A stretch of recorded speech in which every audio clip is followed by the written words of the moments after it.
सच के साथ। नमस्कार, सिटी वार्सी लाइव में आप सभी का स्वागत है। मैं हूं अमित मिश्रा। आइए देखते हैं आज की खास खबरें।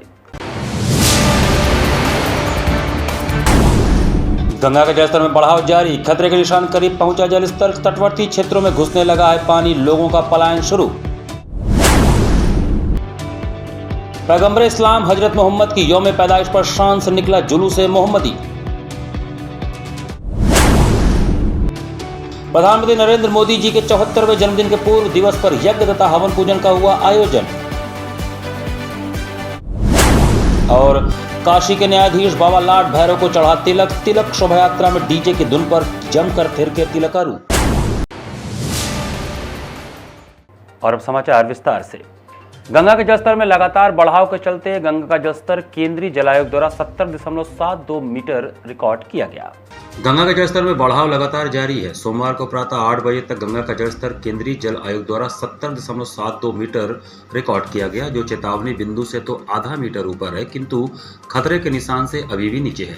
गंगा का जलस्तर बढ़ने से एक बार फिर कॉलोनियों में गंगा का पानी घुसने लगा है। वहीं सामने घाट ज्ञान प्रवाह नाला पर बने चैनल गेट में रबड़ के ब्रैकेट में लीकेज होने से पानी नाला में से होकर कॉलोनी में घुसने लगा है, जिसके कारण दर्जनों की संख्या में मकान बाढ़ के पानी की चपेट में आ गए हैं। बढ़ते पानी को देखकर लोग अपने घरों को खाली कर वापस अपने गांव व रिश्तेदारों के घर जाने के लिए तैयारी करने लगे हैं। सिर गोवर्धनपुर वार्ड के पार्षद प्रतिनिधि राम सिंह यादव ने बताया कि ज्ञान प्रवाह नाला पर बना चैनल गेट में लकड़ी का बोता फंसने से रबड़ के ब्रैकेट में लीकेज हो गया। पानी मारुति नगर पटेल नगर से होकर काशीपुरम की तरफ फैल गया है। इस तरह पानी बढ़ता रहा तो सोमवार तक सैकड़ों की तादाद में घर मकान पानी से घिर जाएगा। चैनल में लीकेज होने की शिकायत स्थानीय लोगों ने सिंचाई विभाग के बंदी प्रखंड के अधिशासी अभियंता से की है। वहीं दूसरी तरफ नगवा नाले से पानी बढ़ने लगा है। इसी तरह पानी का बढ़ाव रहा तो अगले 10 घंटे में नाला किनारे रहने वाले झुग्गी झोपड़ियों में पानी घुस जाएगा। गंगोत्री बिहार, संगमपुरी, डुमराव बाग कॉलोनी, हरिजन बस्ती, साकेत नगर, रोहित नगर में नाला के किनारे रहने वाले लोग भी पानी से प्रभावित हो जाएंगे। राजस्व विभाग के कर्मचारी बाढ़ राहत चौकियों को फिर से स्थापित करवाने की प्रक्रिया में जुट गए हैं। सामने घाट साईं मंदिर से पानी तिराहा की तरफ बढ़ने लगा है, जिससे 3 घरों में रहने वाले लोग प्रभावित हो गए हैं।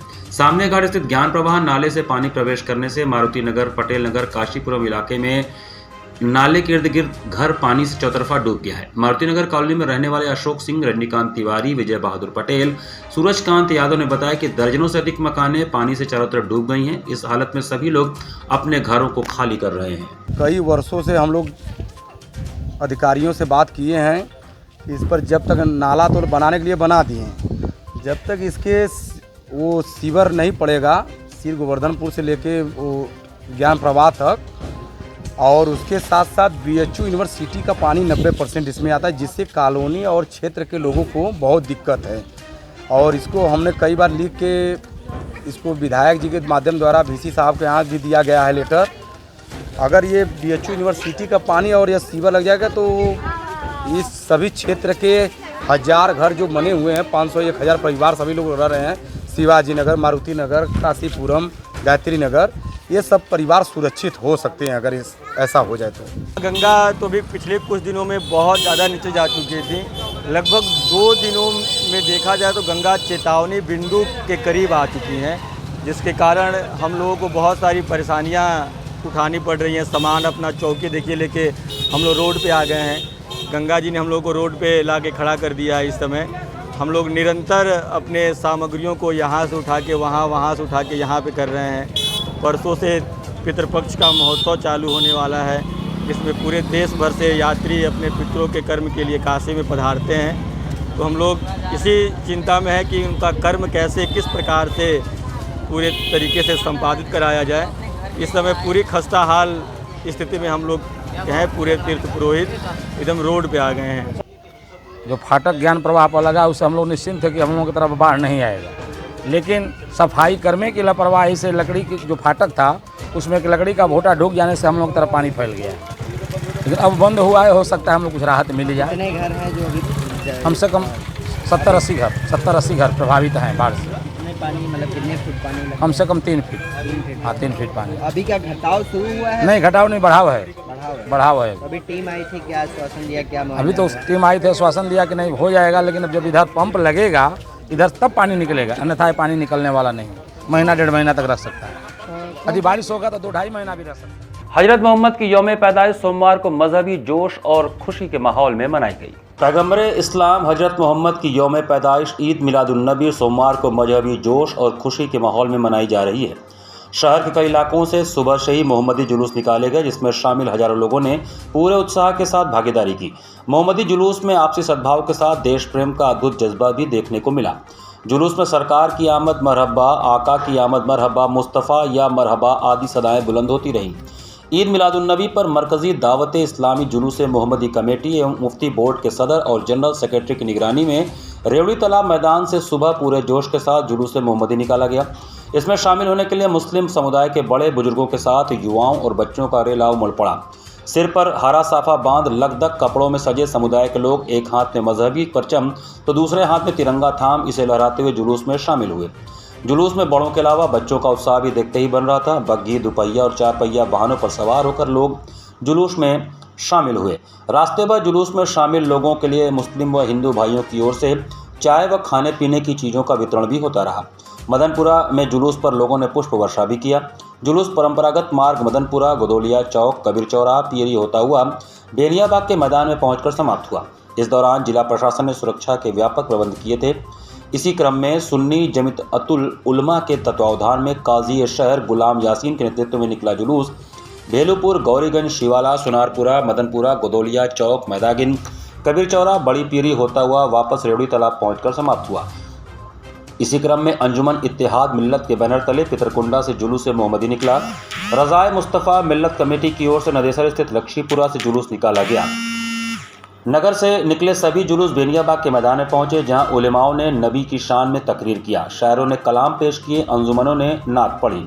अंजुमन ऑल इंडिया तबलीग सीरत, रज़ा इस्लामिक मिशन, रज़ा फाउंडेशन, रज़ा एकेडमी, दावत इस्लामी, अंजुमन अंदलिबे रज़ा, अंजुमन गुलशन ए हस्सान, जमाते रज़ाए मुस्तफ़ा, अंजुमन महफूजिया, अंजुमन हनफी रज़वी सोसाइटी, अंजुमन खाकसारान हक, अंजुमन इबलाग हक आदि अंजुमन जुलूस मोहम्मदी में शामिल रहे।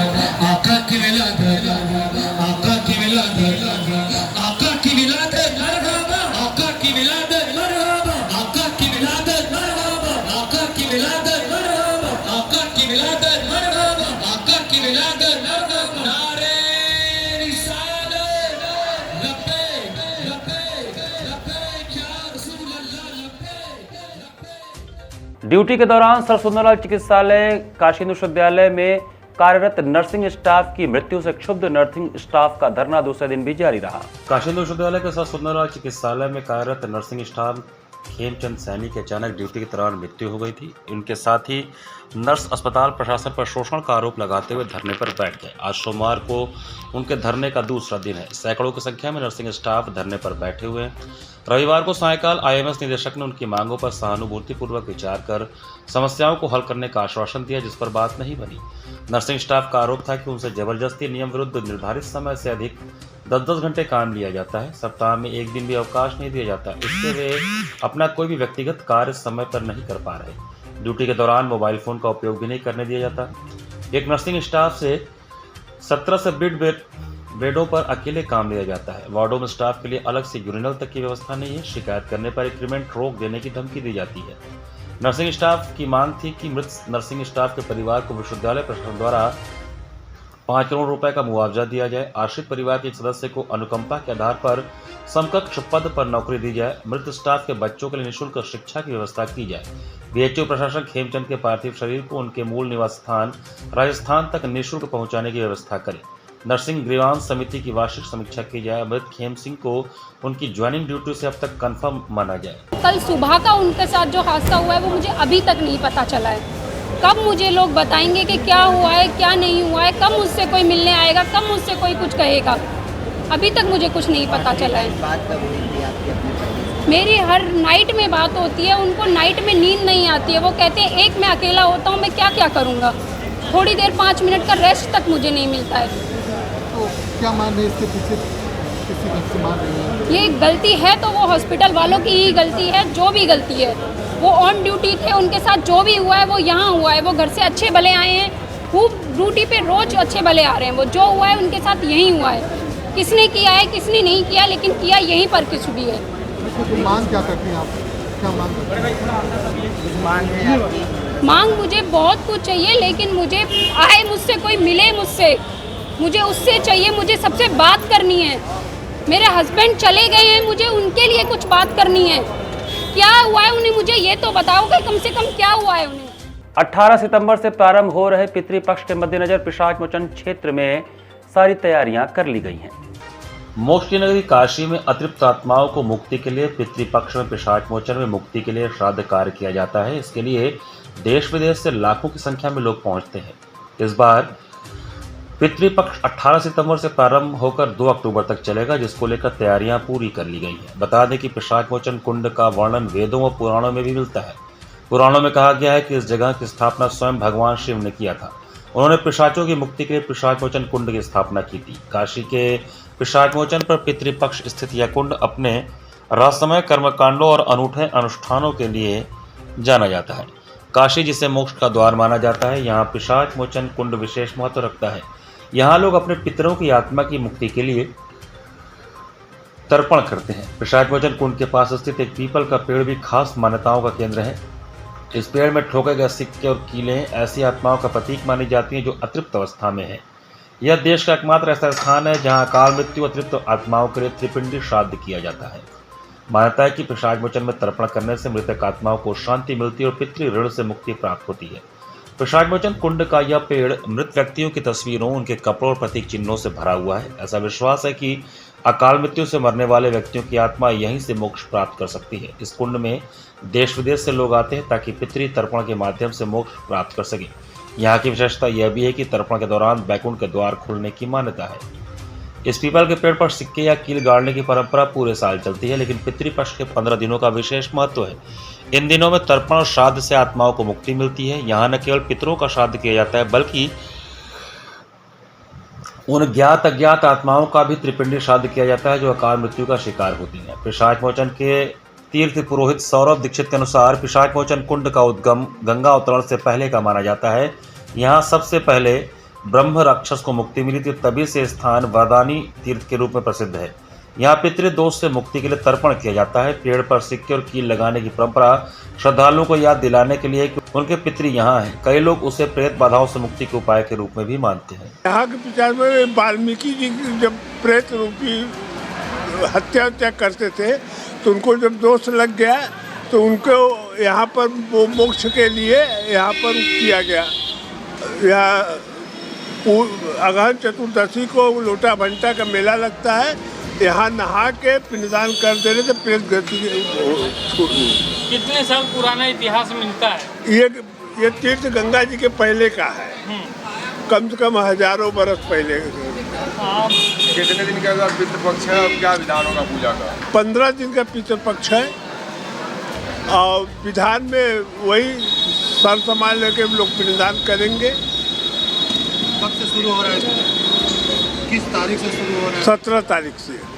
यहाँ पे पिंडदान करने के बाद लोग कहाँ जाते हैं और क्या महत्व है यहाँ पे? यहाँ पिंडदान करने के बाद यहाँ से लोग गया जाते हैं। बड़ा लालपुर स्थित दीनदयाल हस्तकला संकुल में 3 दिनी हिंद टैक्स मेला 2024 का शुभारंभ हुआ। विकास आयुक्त हस्तशिल्प वस्त्र मंत्रालय भारत सरकार एवं पूर्वांचल निर्यातक संघ के तत्वावधान में 3 दिनी हिंद टैक्स मेला 2024 का शुभारंभ आज दोपहर बड़ा लालपुर स्थित दीनदयाल हस्तकला संकुल में उत्तर प्रदेश सरकार के स्टाम्प एवं पंजीयन मंत्री स्वतंत्र प्रभार रविंद्र जायसवाल ने अन्य अतिथियों संग फीता काटकर किया। यह मेला 18 सितंबर तक चलेगा। इस अवसर पर मेले में स्टॉल लगाए गए निर्यातकों को सोने, चांदी, जरी की बनारसी साड़ियाँ, हस्तशिल्प उत्पाद, होम फर्निशिंग, कारपेट, दरदोजी की गुणवत्ता से युक्त सुंदर आइटम्स बनाकर ग्राहकों को आकर्षित कर व्यापार को बढ़ाने का मंत्र दिया गया। इस अवसर पर आयोजित समारोह में बतौर मुख्य अतिथि रविंद्र जायसवाल ने कहा कि दुनिया में बनारस की संस्कृति सबसे अच्छी है। यहाँ वस्त्र मुस्लिम बंधु बनाते हैं, पहनते हैं हिंदू भाई। लड़ाने वालों से सभी सावधान रहें। उन्होंने कहा कि हमने अपनी दादी व माँ के मुंह से सुना है, वह कहती थी अपने बच्चों की शादी में बनारसी साड़ी पहनाएंगे। वो साड़ियाँ प्योर सोने, चांदी व जरी की होती थी। जिसके खराब हो जाने पर उसमें से सोना, चांदी, जरी निकालकर पुनः काम आ जाता था। ऐसी साड़ियाँ पुनः बनाई जाएं और देश विदेश के आकांक्षाओं को पूरा किया जाए। उन्होंने प्रसिद्ध उद्यमी अशोक गुप्ता से सोने की साड़ियाँ बनाने का ऑर्डर भी दिया। रविंद्र जायसवाल ने उद्यमियों से TFC का केयरटेकर बनने को कहा और बताया कि यहां हस्तशिल्प का बाजार खोलें, एक छत के नीचे अपने अपने उत्पाद संग बनारसी व्यंजन भी सुलभ कराएं। प्रदेश व केंद्र सरकार हर संभव सहयोग करेगी। उन्होंने निर्यातकों से बनारस के हर रेलवे स्टेशन एवं एयरपोर्ट पर भी GI उत्पाद का स्टॉल खोलने को कहा है। अध्यक्षता करते हुए UPI के संस्थापक अध्यक्ष अशोक गुप्ता ने हैंड टैक्स हेतु स्वर्गीय भोलानाथ बरनवाल को याद किया और कहा कि निर्यात को बढ़ावा देने के लिए कलर, डिज़ाइन और गुणवत्ता पर ध्यान दें और समय से डिलीवरी कराएं। उनको निर्यात बढ़ने से कोई नहीं रोक सकता। इस अवसर पर वस्त्र मंत्रालय, भारत सरकार, हस्तशिल्प के अधिकारी SK सिंह ने UPI के सहयोग की सराहना की। प्रारंभ में पूर्वांचल निर्यातक संघ के अध्यक्ष नवीन कपूर ने अतिथियों का स्वागत किया। इस अवसर पर नगर प्रमुख अशोक तिवारी ने मेले का अवलोकन किया। समारोह में भाजपा काशी क्षेत्र के अध्यक्ष विद्यासागर राय, क्षेत्रीय निदेशक हस्तशिल्प BP ठाकुर, संयुक्त आयुक्त उद्योग उमेश कुमार सिंह, सैयद हसन, राजेश कुशवाहा, हाजी रईस अहमद, अनिल अग्रवाल, मुकुंद अग्रवाल सहित बड़ी संख्या में निर्यातक व विदेशी मेहमान उपस्थित थे। कार्यक्रम का संचालन UPI के पूर्व अध्यक्ष राजीव अग्रवाल व आभार प्रकाश हिंद टैक्स के अध्यक्ष अमिताभ ने किया। चल निर्यातक संघ एक यहाँ के निर्यातकों की एक बहुत ही पुरानी 46 साल पुरानी संस्था है और वस्त्र मंत्रालय भारत सरकार के हस्तशिल्प विभाग के द्वारा इस प्रदर्शनी का मतलब संयुक्त रूप से आयोजन किया गया है। इसमें 70 स्टॉल लगे हैं जो बनारस की फैब्रिक के हैं और इसमें क्या करते हैं हम लोग को माल बाहर ना बेचने जाना पड़े, हम लोग ग्राहक को बुलाते हैं। तो ग्राहक आ रहे हैं करीब 100 से 125 रजिस्टर्ड, 100 के तो ऊपर रजिस्टर्ड बायर हैं जो 3 दिवसीय यहाँ प्रदर्शनी में आएंगे और यहाँ जो विभिन्न माल लगे हैं, हमारे कारपेट लगे हैं, टेक्सटाइल का लगा है, गारमेंट लगा है, हैंडीक्राफ्ट का बहुत ही बड़ा मेला यहाँ लगा है। तो उसी में बायर उसको देखेंगे, सैंपल करेंगे और ऑर्डर करेंगे। तो ये जो कस्टमर है ये देश से हैं कि विदेश से? नहीं, सब देश से हैं। ये कस्टमर बाइंग एजेंट होते हैं, जैसे विदेशी नहीं, अब सब बड़ी विदेशी कंपनियों के इंडिया में ऑफिस है जी, या उनके एजेंट हैं दिल्ली या गुड़गांव, बॉम्बे, चेन्नई, यहाँ से, तो उनको बुलाया जाता है क्योंकि विदेश से बार बार ग्राहक नहीं आता है। तो जो जिस कंट्री में उनका ऑफिस खुल जाता है तो उन्हीं के स्टाफ वो मैनेज करता है। यहाँ पर वक्त चला छोटे से ब्रेक का। बने रहिए सिटी वाराणसी लाइव के साथ। वाराणसी लाइव, सच के साथ।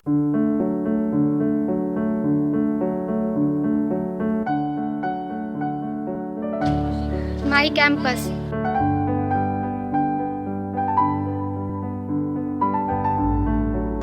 माई classroom, my library,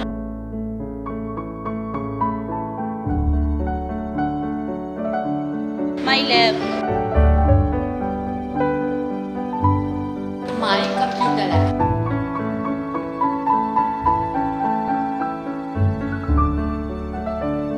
this is our playground,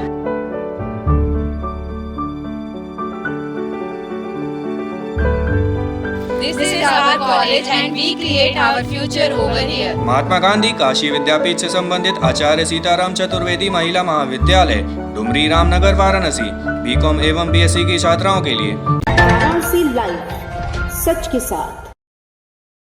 break के बाद आपका स्वागत है। 18 सितंबर से वाराणसी और नई दिल्ली के बीच 20 कोचों वाले वंदे भारत एक्सप्रेस ट्रेन का संचालन शुरू कर दिया जाएगा। वाराणसी जंक्शन से नई दिल्ली के बीच 20 कोचों सज्जित गाड़ी संख्या 22,415 और 22,416 वंदे भारत एक्सप्रेस ट्रेन का संचालन 18 सितंबर से यात्रियों के लिए नियमित रूप से शुरू कर दिया जाएगा। इस ट्रेन की औसत रफ्तार 94 किलोमीटर प्रति घंटा एवं इसकी अधिकतम रफ्तार 130 किलोमीटर प्रति घंटा है। वाराणसी से नई दिल्ली के मध्य 759 किलोमीटर की दूरी को यह ट्रेन 8 घंटे 5 मिनट में तय करती है। वाराणसी नई दिल्ली रूट पर यात्रियों द्वारा वंदे भारत ट्रेन में सीट की मांग भी अधिक रहती है, अतः 4 और कोच जुड़ने से यात्रियों को काफ़ी राहत होगी। आगामी त्यौहार के समय में कंफर्म सीट मिल सकेंगी। वंदे भारत ट्रेन के एक कोच में 78 सीटें होती हैं। इस तरह 4 कोच में 312 यात्री और बढ़ जाएंगे। वाराणसी नई दिल्ली रूट पर प्रयागराज और कानपुर सेंट्रल स्टेशनों पर ठहराव निर्धारित किए गए हैं। यात्री इस ट्रेन में सीटों की बुकिंग ऑनलाइन व रेलवे आरक्षण केंद्र से कर सकते हैं। यह ट्रेन मंगलवार छोड़ हफ्ते के सभी दिन चलती है। ट्रेन में एसी चेयर कार व एग्जीक्यूटिव श्रेणी के कोच हैं, जिसमें एग्जीक्यूटिव क्लास के कोच में 52 यात्री बैठ सकते हैं और यह 2x2 विन्यास पे घूमने वाली सीटों से सुसज्जित है एवं चेयर कार कोच में प्रति कोच 78 यात्री बैठ सकते हैं। वाराणसी से नई दिल्ली तक चलने वाली वंदे भारत एक्सप्रेस ट्रेन में विभिन्न श्रेणियों और कोटा के लिए टिकट की कीमतें अलग अलग हैं। वाराणसी से नई दिल्ली के लिए वंदे भारत ट्रेन के चेयर कार का किराया 1795 रुपये और एग्जीक्यूटिव क्लास का किराया 3320 रुपये है।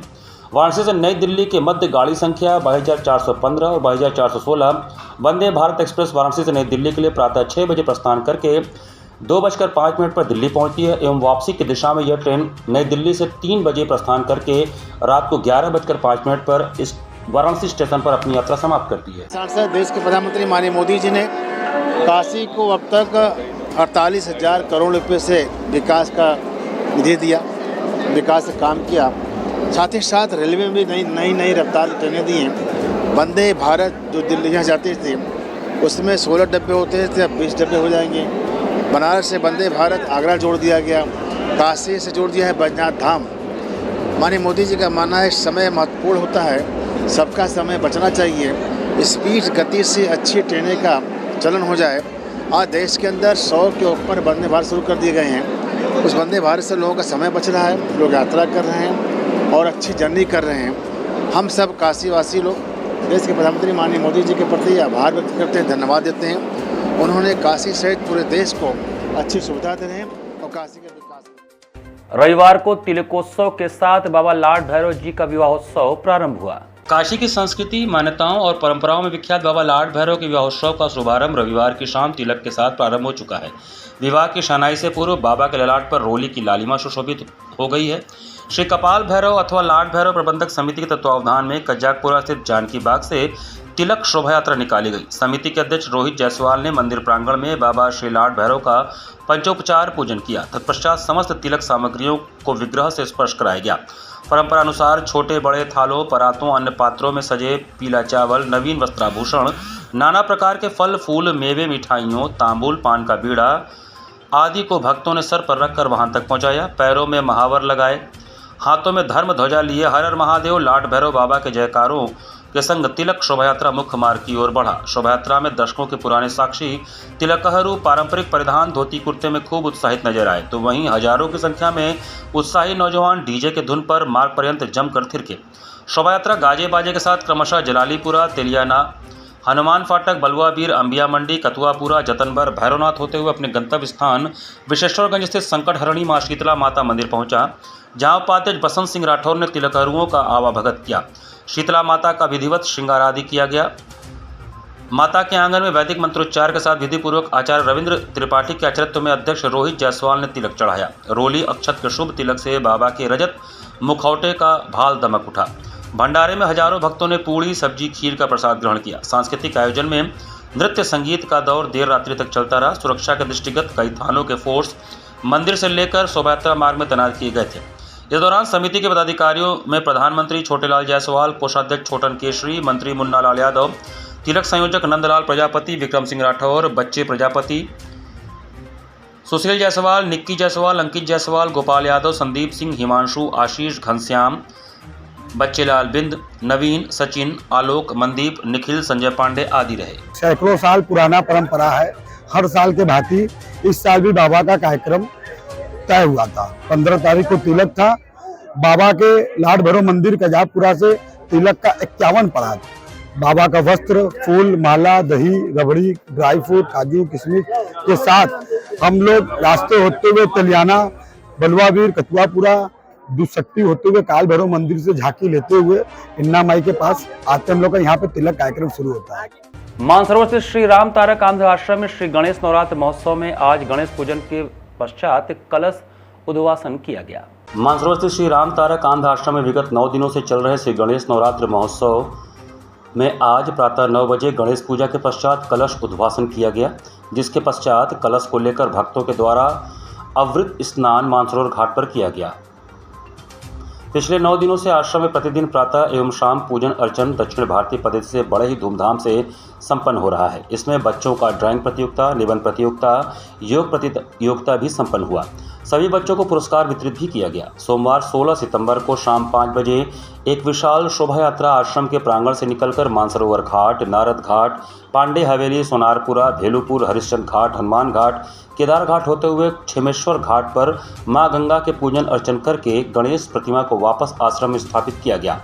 आश्रम से शोभा यात्रा का शुभारंभ आश्रम के मैनेजिंग ट्रस्टी वी सुंदर शास्त्री ने नारियल फोड़कर आरती उतारकर प्रारंभ किया। भक्तों के द्वारा पूरे रास्ते भर गणेश जी के आने का इंतजार लोग करते रहे और अपने मकान के सामने छतों से फूल बरसाकर गणेश जी की आरती उतारकर स्वागत किया। पूरे शोभा यात्रा में भक्तों के द्वारा गणपति बप्पा मोरया, अगले वर्ष तो जल्दी आके नारे लगा रहे थे और नाच रहे थे। इसमें आंध्र प्रदेश, तेलंगाना और क्षेत्रीय नागरिक भी बड़े संख्या में उपस्थित रहे।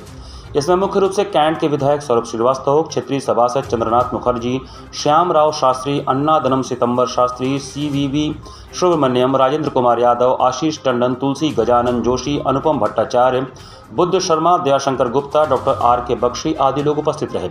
शोभा यात्रा का संचालन आश्रम के मैनेजर VV सीताराम ने किया। आंध्र आश्रम में जो गणेश नवरात्र महोत्सव पिछले 9 दिनों से चल रहा है, आज आखिरी दिन आश्रम से शोभा यात्रा निकाली गई है, जो मानसरोवर घाट, नारद घाट, पांडे हवेली, सोनारपुरा, भेलूपुरा, केदार घाट होते हुए छिमेश्वर घाट पर गंगा जी की पूजा करके वापस आश्रम में मूर्ति स्थापित किया जाएगा।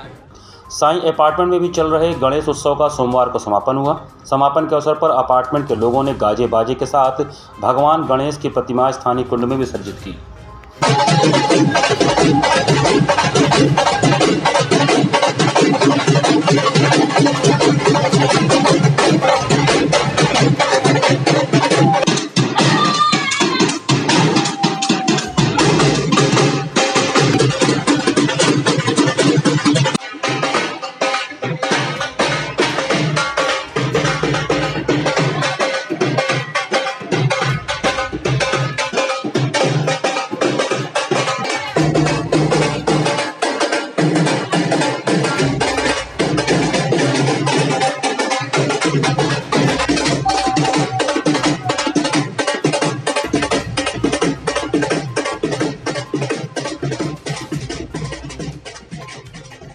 श्री श्याम मंदिर में रजत जयंती वार्षिक उत्सव बड़े धूमधाम के साथ मनाया गया।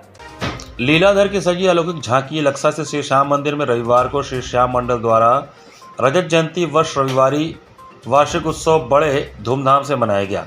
कोलकाता, मुंबई से मंगाए गए रंग बिरंगे फूलों से लीलाधर की भव्य झांकी सजाई गई, जिसे भक्त दर्शन करके निहाल हो गए। रंग बिरंगे फूलों के साथ अशोक पत्ती, कामिनी पत्ती, बेला, चमेली, गुलाब, जूही की लड़ियों से पूरा मंदिर परिसर सजाया गया, जिसमें फुहारों के बीच राधा कृष्ण की मनमोहक छवि के साथ गणेश जी की छवि सजाई गई, जो आकर्षण का केंद्र बना रहा। संस्था के अध्यक्ष दीपक बजाज, मंत्री अजय खेमका के साथ भक्तों ने प्रभु का आशीर्वाद प्राप्त किया। भजन संध्या में श्री श्याम मंडल, श्री रानी सती श्याम भक्त मंडल के गायक भक्तगण संदीप शर्मा, कानू, राजेश तुलसियान, प्रवीण माखरिया, श्याम सुंदर गाडोदिया, अशोक कानोडिया ने भजन गणेश वंदना से प्रारंभ कर खैलाबाद से आए कलाकार सरदार रोमी ने गिरधर मेरे मौसम आया धरती पर श्रृंगार का सांवरे की महफिल को संवारा सजाता है, किस्मत वालों घर में श्याम आता है भजनों पर भक्तजन झूमते नाचते रहे। मंदिर परिसर के बाहर रंग बिरंगी फूलों व झालरों से सजाया गया तो अद्भुत लग रहा था। प्रभु को 56 भोग का प्रसाद लगा, भक्तों में वितरण हुआ। रात्रि में प्रभु की आरती मंदिर के पुजारी संजय ने उतारी। संयोजन में दीपक बजाज, अजय खेमका, सुरेश तुलसियान, राजेश तुलसियान, बैजनाथ भालोटिया, श्याम सुंदर गाडोदिया, दीपक तोदी, संदीप चांडक, राम पारिक बालाजी, महेश्वरी, विजय अग्रवाल, मदन मोहन पोद्दार, सुशील गाडोदिया, भगवती शर्मा का सहयोग रहा।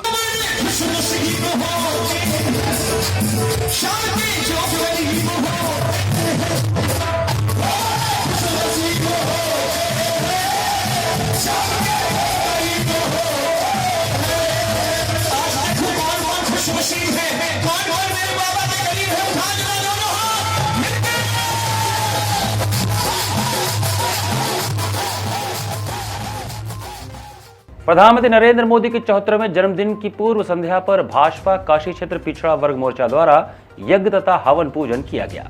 सोमवार को सुबह देश के यशस्वी प्रधानमंत्री नरेंद्र मोदी जी के 74वें जन्मदिन की पूर्व दिवस पर भाजपा काशी क्षेत्र पिछड़ा वर्ग मोर्चा द्वारा गोदौलिया स्थित बड़ा देव मंदिर में यज्ञ तथा हवन पूजन किया गया।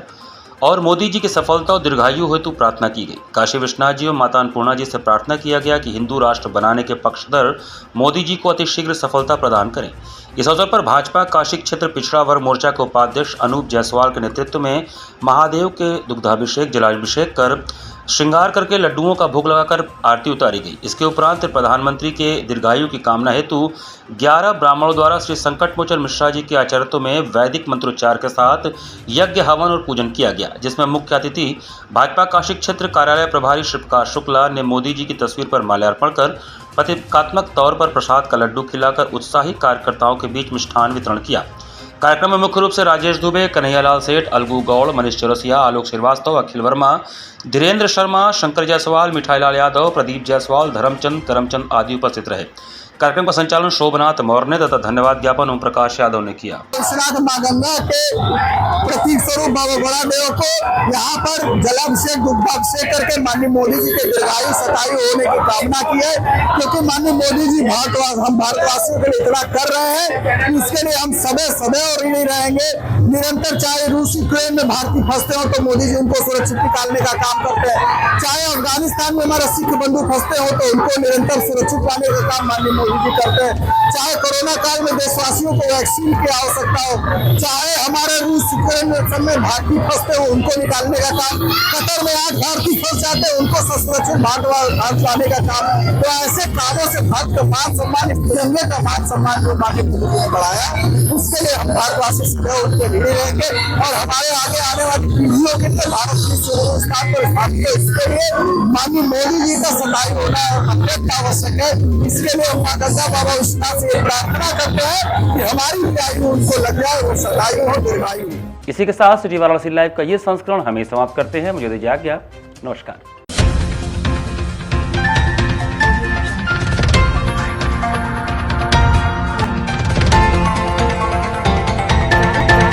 लाइव, सच के साथ।